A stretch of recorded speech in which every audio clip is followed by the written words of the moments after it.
Hello and welcome to Transfermarkt TV. I'm Manuel Veth, he's Stefan Bienkowski, and Stefan, you wrote a really interesting piece for Transfermarkt today, by the time of recording, of course. And it was all about the young players in the Champions League, a competition that has returned this week. A very interesting list.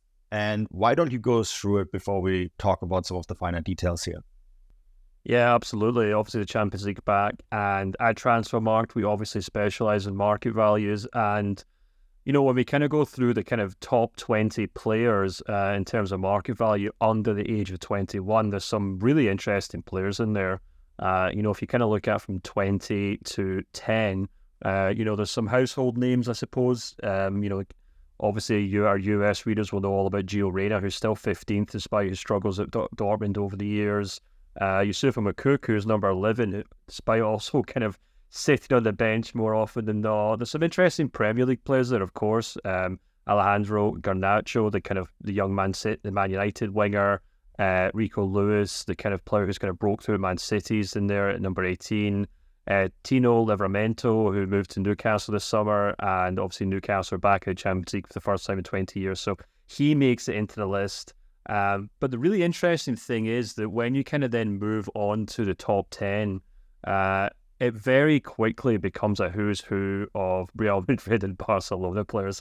Of course, there's some other big names in there. Rasmus Højlund, the new Man United striker, is broken into the top 10. Xavi Simons, who's on loan from PSG to RB Leipzig. And Jamal Musiala from Bayern Munich is also one of the biggest stars and talents in European football. But as you can see, that top 10 has no less than 5 Real Madrid and Barcelona players. And that's kind of been the theme of that top 20. And it just seems like a really interesting thing, Manu, because, I guess, it's something that maybe surprises quite a lot of people because both clubs historically have always been known for creating or for having some of the best players of their generation, but more often than not, they have been kind of very senior players, late 20s, early 30s, players in their prime, but things have kind of changed recently. Yeah, I mean, I was talking to you before we recorded this, and I personally think some of it is by design, some of it is just by sheer necessity, and I think that's where the two clubs also differ. I think Real Madrid have a clear plan here, and they have been following this plan, not just this year, but for several seasons now, right? I mean, Jude Bellingham was added to the squad. He's the most valuable on this list. But Camavinga is another one that they added, right? And they increasingly have been signing younger players to sort of replenish this core of great players that they had for a long time and be ready, I guess, for the time when the likes of Toni Kroos and Luka Modric are going to retire. Or, I mean, Jude Bellingham has been on this weirdly insane run as a center forward for Real Madrid, which you wrote about as well. And no one had him out of the bingo card for a Karim Benzema replacement, but here he is doing exactly that. So I think when it comes to Real Madrid, it looks a little bit like design with Barcelona. And this is maybe, historically speaking, quite interesting because I think for them it's necessity. We've reported on the show and on countless other outlets the financial troubles that Barcelona have and all these mechanisms that they had to pull or levers, financial levers as they call them, to pull to sign new players. And I think that's why so many younger players are getting time now. And that's really fascinating because La Masia, this academy that they're so famous for, was really born out of a necessity of financial trouble in the first place. So I guess this circle of life here is almost complete, Stefan. Yeah, absolutely. Both clubs, as you said, probably approaching this from different directions or different spots, if you will, on the spectrum, because you can definitely look at the Barcelona players in that list. And of course, there's guys like Pedri and Gavi who are kind of undisputed kind of young stars. Pedri in particular is one who that Barcelona did a lot of kind of groundwork to sign. Of course, people may remember that he was actually very close to join Bayern Munich at one point, but they convinced him to join Barcelona. Gavi comes through the youth ranks, and of course, I think Alejandro Balde is probably a really interesting one because he's a young player who's came through under Xavi. You can also maybe talk about Yamal as well, who who's now the second youngest player to ever debut at the Champions League, actually under Xavi as well. So if you look at the way that Barcelona have signed players under Xavi, they've signed a lot of kind of older senior statesman kind of players. You're talking about your Lewandowski's, your Gundogan's, players who kind of arrive with a pedigree and an expectation to win. But this team is also now dotted with kind of youth graduates from the club's own youth academy or young Spaniards who are come through other clubs in Spain. And I think Xavi's done actually a pretty decent job of blending those two together, despite the club's obvious kind of financial difficulties and the limitations in the transfer window. And then you kind of look at Real Madrid, and they've actually had to be quite imaginative in the transfer window as well. I think they realised a long time ago what was coming over the hill in terms of, the Premier League's kind of financial muscle, the fact that they weren't going to be able to just go out and sign the very best players each and every summer, on an annual basis. So they've obviously kind of went for this kind of more long-term approach where, they kind of target the stars of tomorrow, whether it's your Camavingas, your Valverdes, your Bellinghams.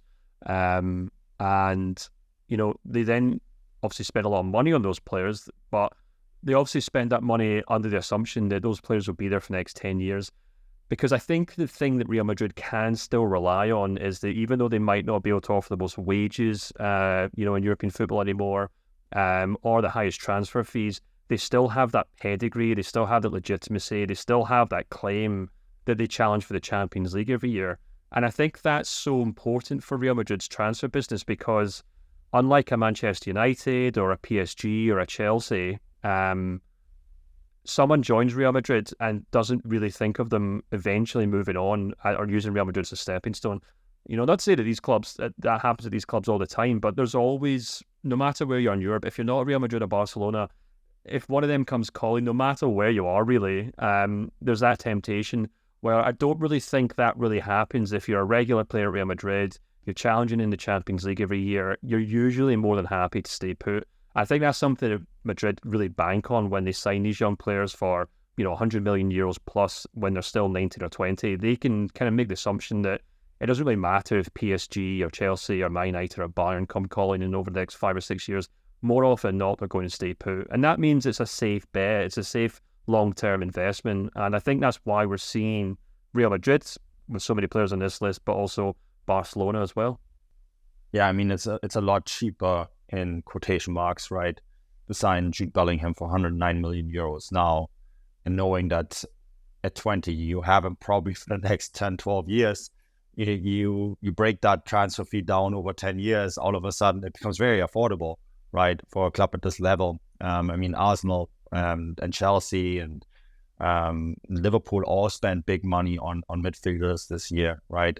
Caicedo and Declan Rice come to mind for over 100 million euros. And these players are not a safe bet to be at those clubs for the next 10 years. So the investment becomes very, very different. And I personally think it's very clever what those Spanish teams have done. I think there's some other teams that do similar things. You and I have spoken many times about this with Bayern Munich on the Gegenpressing podcast. And I think that is something that a lot of the bigger teams outside of the Premier League are increasingly looking at. And I think this list kind of reflects it. Yeah, absolutely. So, it'll be interesting to see how all these players do. If they go on to become the 20 most valuable players in the world in 10 years' time. Usually that's not how it works, but, each and every one of them deserves to be on this list as it is right now. And I wouldn't be surprised if, there's 3 or 4 players from RB Leipzig, there's 2 from Dortmund, 1 from Newcastle, etc., 1 from Lens in Ligue 1, and of course Antonio Silva from Benfica, who made it into the top 10. These are the kind of players who are probably likely to move on over the course of their careers, but I wouldn't be surprised if these kind of Real Madrid and Barcelona players stay put, and I think that's exactly why both clubs have kind of dominated this list right now. Yeah, and it's good news if you're a Barcelona or Real Madrid fan. I think the future is in good hands.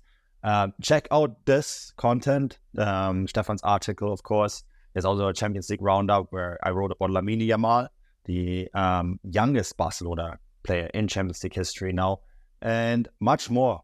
We have rankings, we have market values, we have all this Champions League statistics that you need a grave, and go check them out on all various domains. We'll be back soon with more content. Until then, cheers and bye-bye.